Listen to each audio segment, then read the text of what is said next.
The porter reel is just what you needed. The reel's attached to the apparatus with a satisfying click. You press the large button marked Commencer, and the tape starts spinning. There's a small delay before the song starts playing.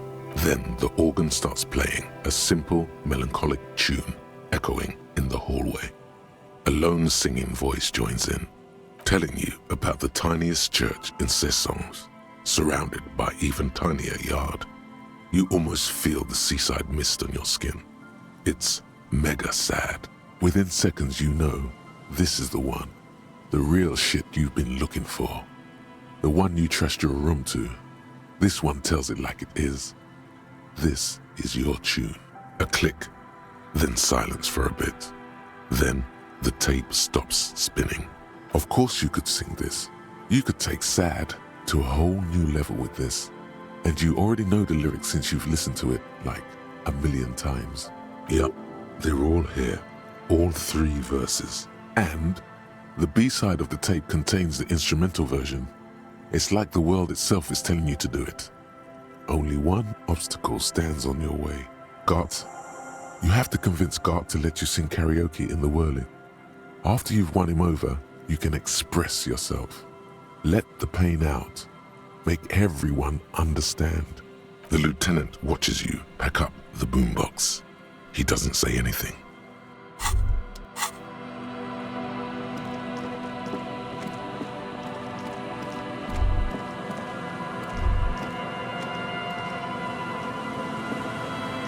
Rust peels off the bent iron posts of the swing.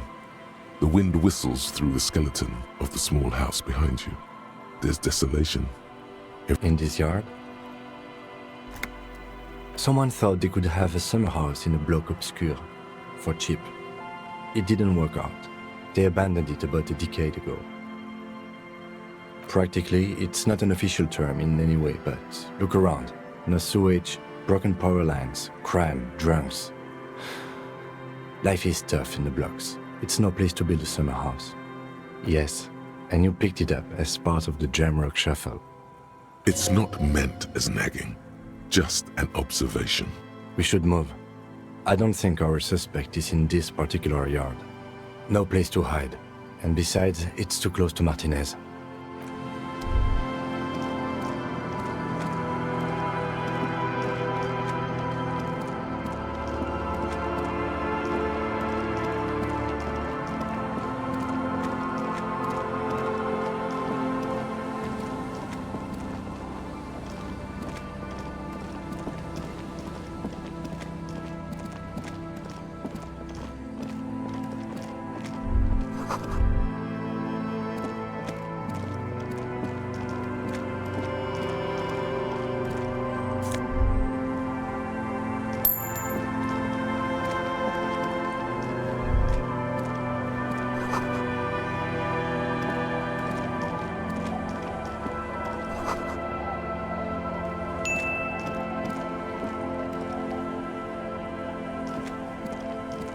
The scruffy-haired little boy kicks a stone. He can't be more than 5 years old. The other one looks indistinguishable from him. He watches his brother kick the stone with his tongue lolling out of his mouth. This one doesn't say anything, kicking the concrete with his worn-out sneaker. Lily's our mum. The stone kicker laughs suddenly. His head is too large for his shoulders. The other one laughs as well. Wow, so intellectually stimulating. The stone kicking isn't even of very high caliber. Anyone can do that.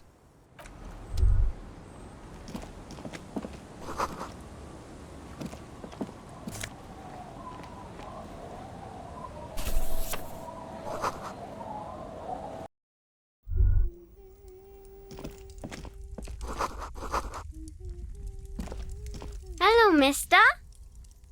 She clutches a small stuffed animal.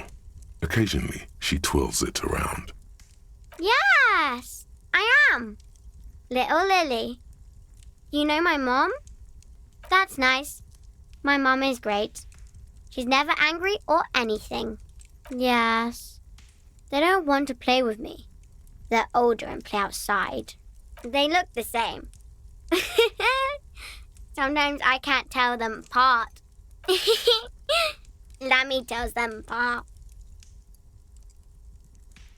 It's a grouse. You might be able to get on Gart's good side if you replace the broken scooter you almost certainly broke. Sure, just go and get it. I don't like it anyway. It looks angry. It's Lammy. He's my friend. Sort of. Like... Lambie is a stuffed lamb that, admittedly, has seen better days. One of the eye buttons is missing, and the fur is tattered in several parts. Yes. Very soft. Isn't he soft? Bye!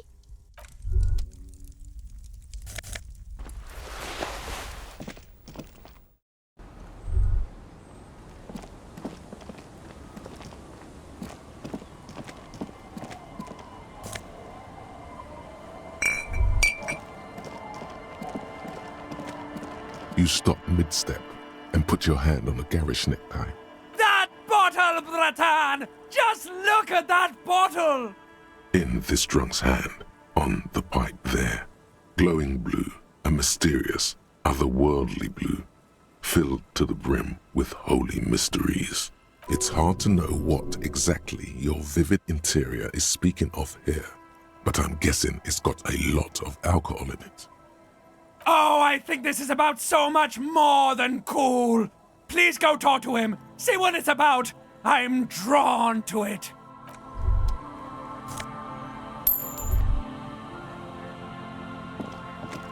The noxious odor emanating from the drunken man is strong and familiar. Don't you call her? Yeah! Don't call Abigail. Uh-huh. Abigail. Don't you fucking call Abigail. Abigail is his wife or girlfriend. Chances are she's gone. Calling her wouldn't make it any better or worse. Never thought you'd see such a thing in your life, but this guy's a little too drunk. Don't you fucking call her! Hear me? Abigail? Abigail?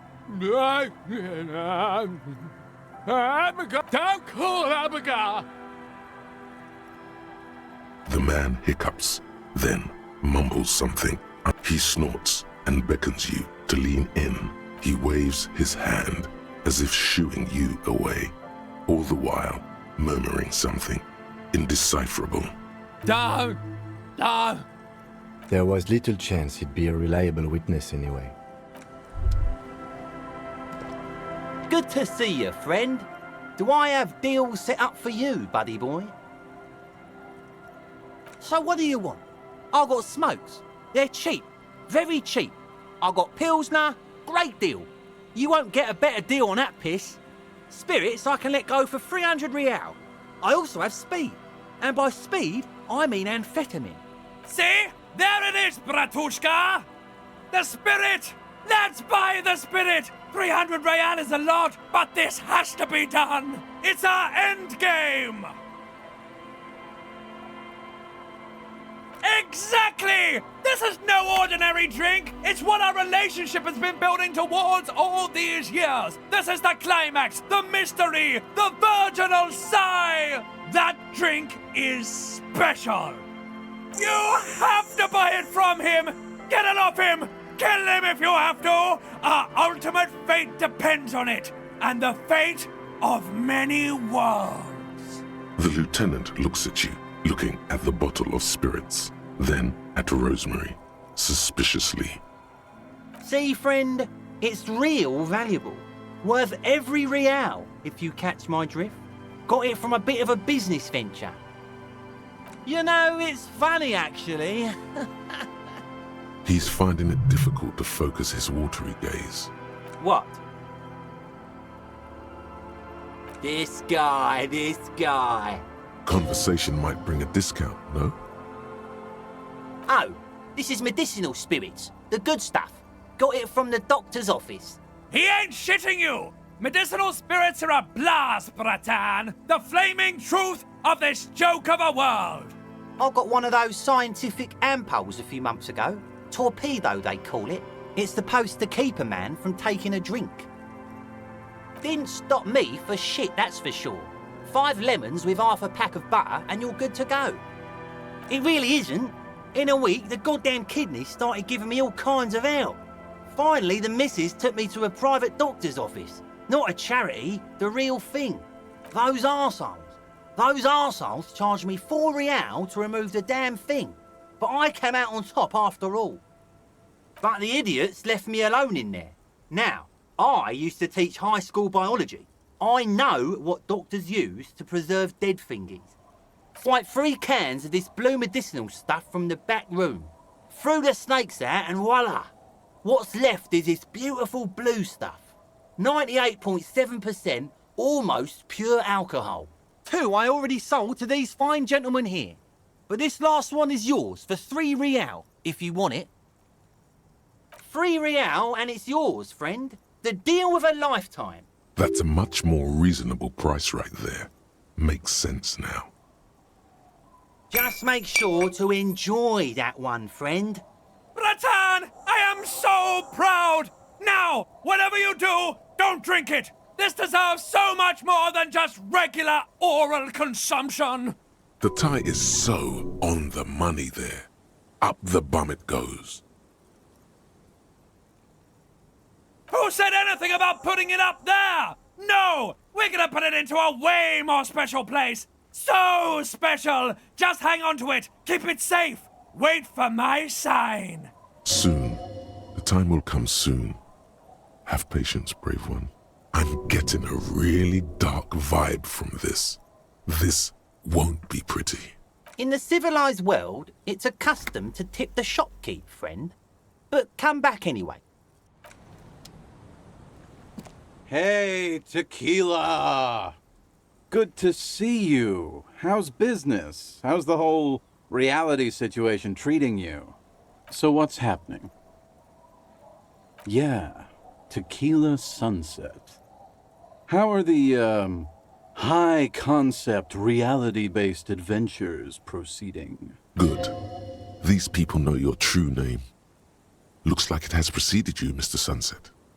More on that later.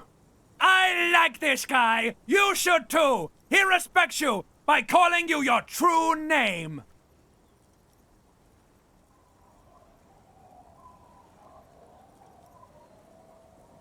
It's good to hear that you're on top of things. Talking about used to, did you know that I used to be a real mover and shaker? Sadly, things aren't going that well in Idiot Doom Spiral Land. Haven't found those keys yet, haven't won that great piece of ass back. No word from my business buddies. This guy's your buddy. You feel it immediately. You belong to an organization, a fraternity of drunks. Can't really remember seeing any women after losing my keys. It's a touchy topic. He hasn't got laid in ages. We are saving the world. Please. Please don't go. Don't go. Okay, we're drinking. We're drinking alcohol. That's what we're doing. I tried to save the world once, a long time ago, with enterprise, creativity, and willpower. So now, it's a pirate's life for me. It's you. You're Tequila Sunset. We've met before. Don't you remember? Aha.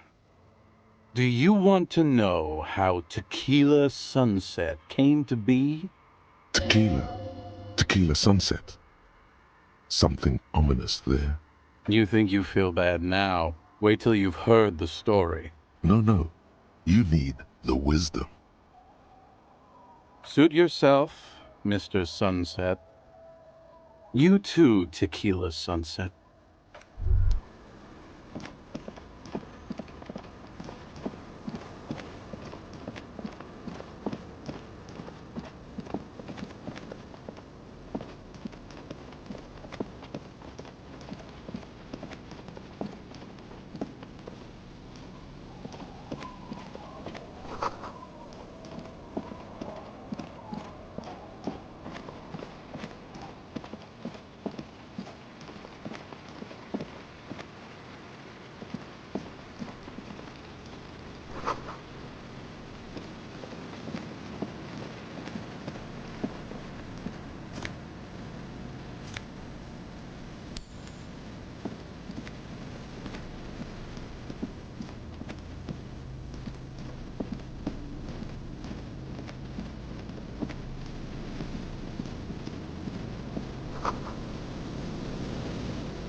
we go.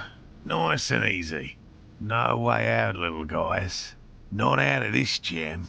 There's a cylinder on the ground in which the man is arranging some netting. It looks like some kind of trap. He notices you. Who's there? Oh, the police. Hello, officers. Is that the police? Why are the police here? Don't worry, Gary. I'll handle it. To what do I owe the pleasure? Of course. Thank you for passing along the message. That damn water lock is broken, and we can't go all the way around the 881. Oh, good. We should really be getting back. Gary could use a hot shower and a warm bed. Did he say we can go back now? Yes, Gary. We can go soon. If you see Lena, tell her I won't be long. Sir, your wife is waiting for you. I just have to do one more round. See if the phasmid has taken the bait. Then we're going. For all his passion, this man is diligent and patient. You could learn things from him. I'm afraid not, officer. I've been busy digging around in the reeds for days, looking for signs of insect activity. I'm less interested in mammalian concerns, to be perfectly honest. The lieutenant takes a short note in his notebook, then gestures for you to proceed. Well, first of all, it's damn difficult to find, which is why we've been knee-deep in the reeds laying traps for it. Good question. Being a phasmid of the order Phantasmodea, a ghost insect, it disguises itself as plant matter. In this case, the reeds. Awful lot of reeds around, aren't there? And I suspect it may have also developed other specialised techniques to protect itself from predators, or scientists in our present case. It's my hypothesis that it has evolved certain electrochemical defences that allow it to interfere with animal perception, impeding pattern recognition, confusing the visual cortex. But I cannot describe how these defences work, much less how they evolve, without studying a live specimen. Yes, it makes perfect sense. You're beginning to suspect there's something paranatural about this phasmid. I'm expecting it to be quite giant. One known species of phasmid, called the Megaphasmodea zoensis, is about the size of a grown man's forearm. So, Seems puny, to be honest. typical rookie assumption. Insects are much more sophisticated creatures than those unversed in zoology give them credit for. Even simply catching a glimpse of the Insulindian phasmid would be the apex of of any cryptozoologist's career. But to study it and its defences, find out how it stayed hidden so long. Would be glory itself. Very little, I'm sorry to say. No one's ever captured a specimen, so all our information is based on first and third-hand accounts. Not yet. That's what makes it a cryptid. Just out of curiosity, if there's no proof of its existence, how do you know it's real? I know it's real. By which I mean, I've heard enough first-hand accounts to believe quite firmly that the Insulindian phasmid is more than mere superstition. Yes, the most recent sighting was by a couple of teenagers along the coast here. That's what brought us to Martinez specifically. It's the first credible sighting in several decades. Admittedly, it's an unusual location for this species, but with all the sewage runoff upstream, it probably doesn't matter much anymore. I have to resist the thought. Such an extraordinary creature is doubtlessly highly resilient. After all, it's generally thought to be capable of parthenogenesis. Yes, the females don't need males to reproduce. Makes it easier for a species to survive in adverse conditions. Yes, the Insulindian phasmid is a very clever insect. That's why it's so damn difficult to catch. But as a scientist, I'll try my best to remain dispassionate.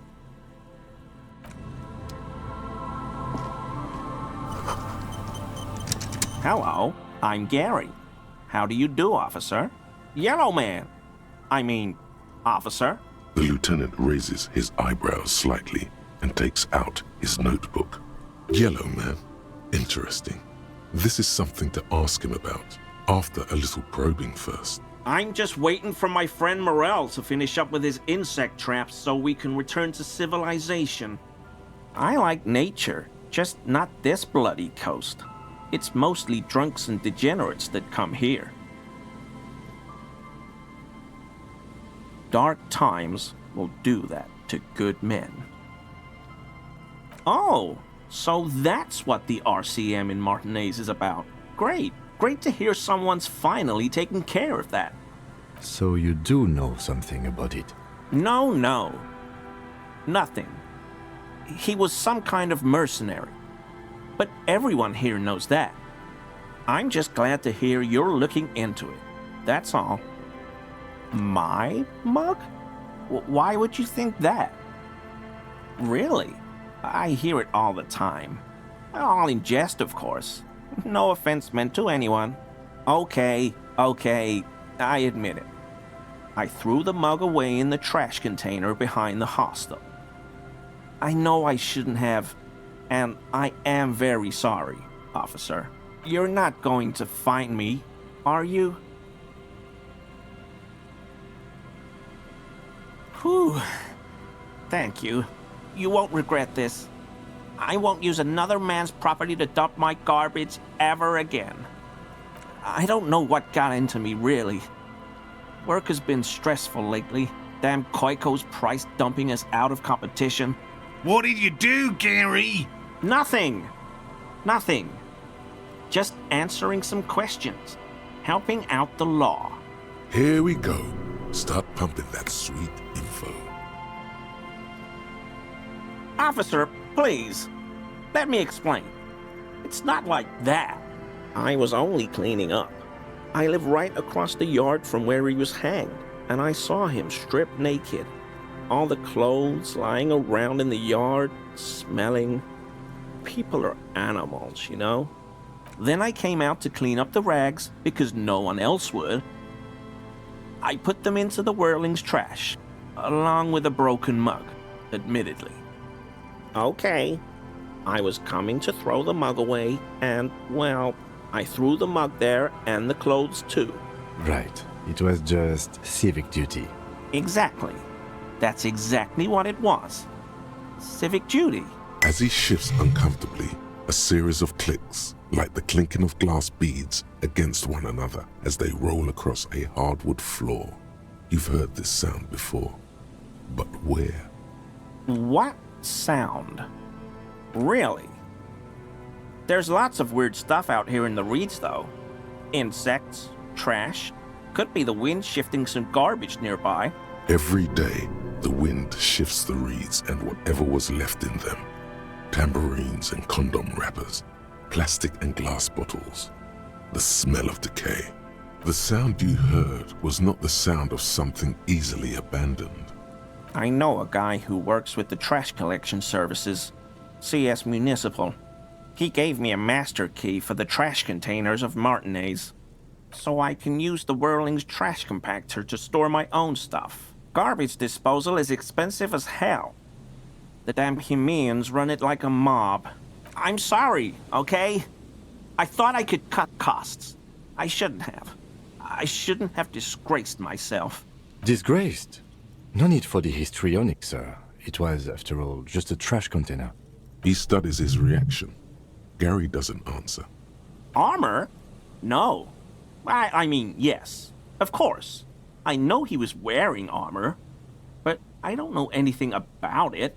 What sound? I haven't the slightest. There's lots of weird stuff out here in the Every day, the sound you heard was not the sound of some... Armor? No. I mean, yes. I hope I could help your investigation. In my small way. Don't be so relieved yet, Gary. This bad cop may have been in your apartment, admiring your mug collection. Perhaps a little intimidation?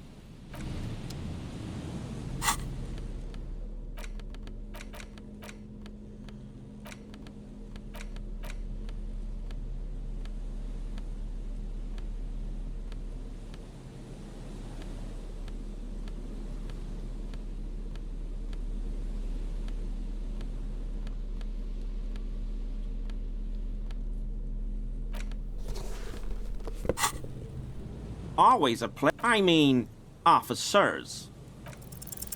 Is he? He's looking comfortable enough. Maybe it was just beads. Sounded like beads. I don't pray, officer.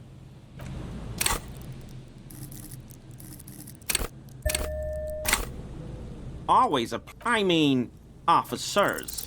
Okay, he keeps shifting uncomfortably, but you can't make head or tail of this sound. And honestly, it's rude to stare. Always a pleasure. I mean, officers. That shirt looks very uncomfortable on him. Look at the buttons, barely keeping that thing together, as if something is ready to rip out from underneath. Yes, like a piece of ceramic armor, for example. One that makes a clicking sound when the plates meet each other, resembling pearls or marbles, stolen from the corpse in the yard near where he lives. I knew you'd figure it out, officer. I'm sorry I didn't tell you at once. I was ashamed of what I did. And I didn't want you to know. This shame is surprisingly sincere. Gary, what's going on? Later, Morale. I've got apologizing to do. No, you've got explaining to do. Everyone was picking those pieces off him, and I was watching them do it. And they'd scattered his clothes all over the yard. Everything was smelling. So I went there to take out the trash and started cleaning up. All those rags on the ground, him swinging up there, and I had a lapse of honor, sir. I thought, he's a foreigner. They all say he wasn't from here. Only the cuirass was left. So I stripped it off him. It was early in the morning. No one saw me. I took it with me. It was a mistake. Had I known it'd give you guys trouble, I wouldn't have... Fuck. It's okay. It was a loose end, and you're tying it up now. I'm so fucking sorry I called you Yellow Man. CLI officers commanded the suzerain's navy. Most of them sided with the king when... It's difficult to say what the lieutenant thinks of this historic apology. His face does not belie emotions. He sighs again, hangs his head, and unbuttons his shirt fully. The cuirass that matches the dead man's boots comes into view. Soon it is in your hands, smelling of his sweat. This is it. This will protect your mortal shell. Don it and live. Because I was weak. I should have told you the moment I saw you. But The hell, Gary? You in trouble? I'll explain later. Yes, absolutely. I will never do anything like this again. No. I help Morel with research sometimes, and I've learned some things along the way, but I don't usually go in for picnics like this on my own. I'm sorry for what I said. Sure do, officer. His eyes narrow slightly. He's wondering where this is going. Mr. Everard? So you work for Everard Clare? Officer, please tell him we're good. No, tell him I'll make it up to him. What have I done? He'll send the muscle after me. As he lowers his tone, he hunches his back.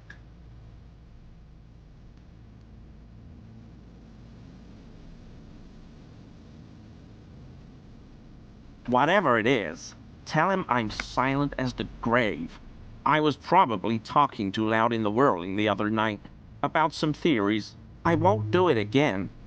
If there's anything I can do to assist you, or the Union, just ask, okay? I'll try to help if I can. This scared him proper. He's positively melting from fear. has to prop himself up with a lot of anger to keep it together. The weather vane has turned. He cannot be unturned. He clearly liked his squirming. He may even have changed his mind about the whole door-opening operation.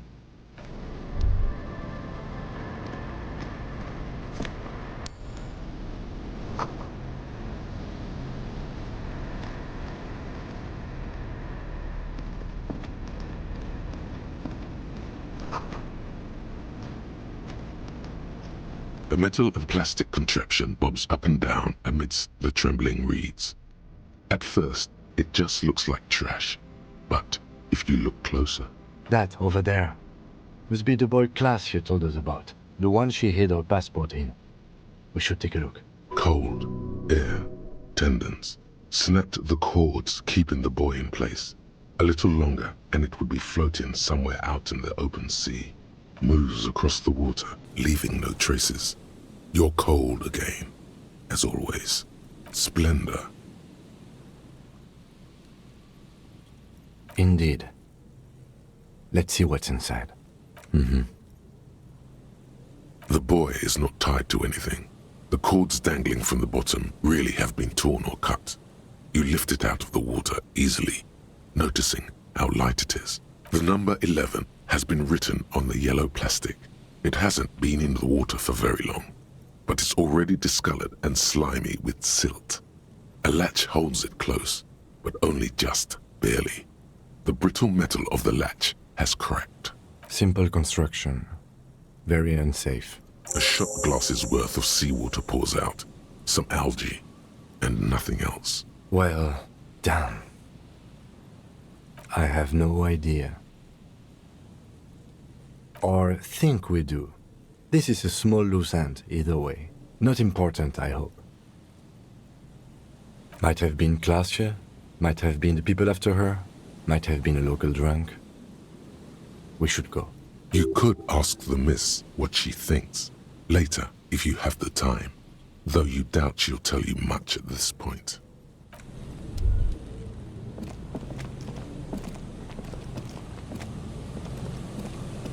Hello, hello. What can I do for you, officer? Well, they may not look impressive, but Lena designed them quite cleverly, so I'm sure they'll do the trick. Yes. Simple. Attracted by the locusts, the phasmid crawls down the funnel and, having eaten its fill, can't get back out. At least, that's the intention. The net isn't a perfect solution, but we didn't want to use anything that might damage the specimen's delicate exoskeleton. Locusts. Nearly all known phasmids are herbivores, of course. But we've hypothesized that the Insulindian phasmid might occasionally prey on other insects.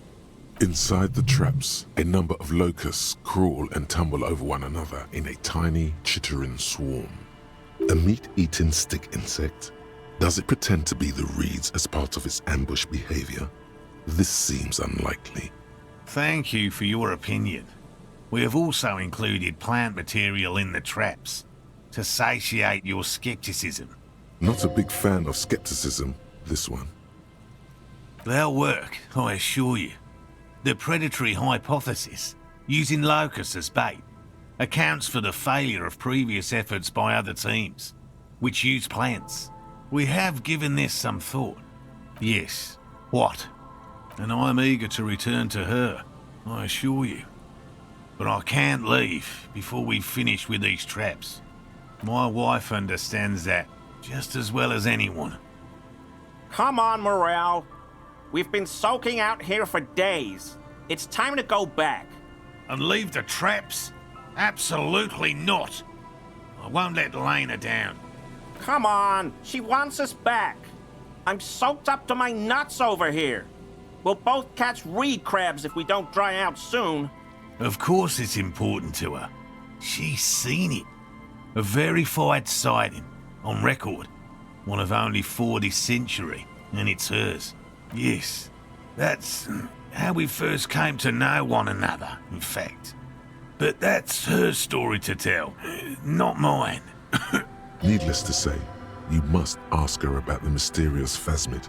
Suffice to say, it's long been our dream to find proof of the Insulindian phasmid together. I can't abandon course now. His spirit may be willing, but his body might be too old to endure the rigors of the coast. No. The traps need to be monitored on a regular schedule. What would we do if the phasmid were to starve while we were sipping tea at the hostel? He's dead set on this. I didn't expect you to take such an interest in our work here, officer. Yes, indeed. Both require a great deal of research, attention to detail, and, above all, persistence. There are 4 in total. One is to the south, on this little peninsula, by the boathouses there. It's very near. Another we set in Land's End, to the northeast. It's behind a small sand dune there, on your way to the old radio tower, after the church. The third is set near the canal, where you crossed, by a concrete slab.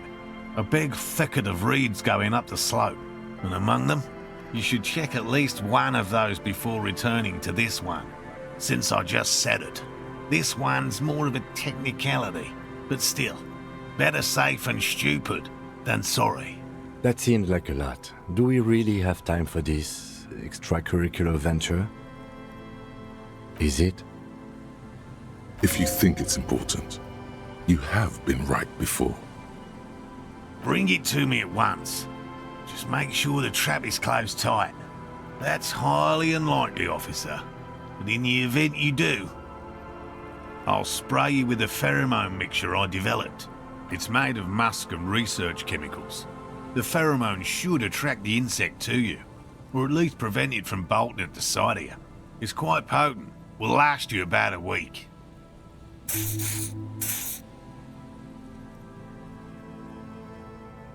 This is the smell of dying reeds, of longing crumbling into the water. I hope you're not buying this. It dispenses it without letting you touch the canister, so it would be precious like holy water. It is precious. A single dose cost me 50 real to develop. Not that I expect you to understand self-financing one's own research. Right, which means you two can pack up and go back to the whirling. Whatever he thinks about this detour, it's clear that these men are exhausted and in need of assistance. Finally! Thank you for your help. Gary and I will start breaking down camp. If you have any more questions, now's the time to ask. We'll be gone once you get to it. If it's more cryptid-related business you want to discuss, you'll have time for that later too. But what if the information is vital? On the hunt.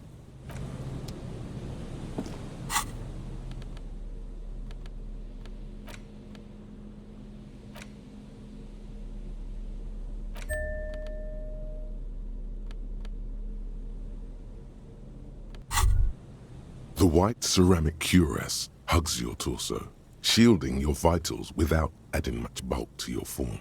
Your movements cause tiny little clicks, like dice rolling somewhere far away, as the plates reorient to your motions. The hardened vitreous enamel, at once sleek and light, adds a glow to your cheeks and a spring to your step. Just imagine what a full suit of this stuff could do for you. You really do feel more confident. Invulnerability does that. Even partial invulnerability. It may be a while before you have all the pieces. In the meantime, you should analyze the armor, figure out its vulnerabilities. Remember, this is a highly specialized kinetic redistributor meant to stop bullets. Wear it, observe its properties, see if there's a weakness in the design. For the day you have to fight someone covered in the same material.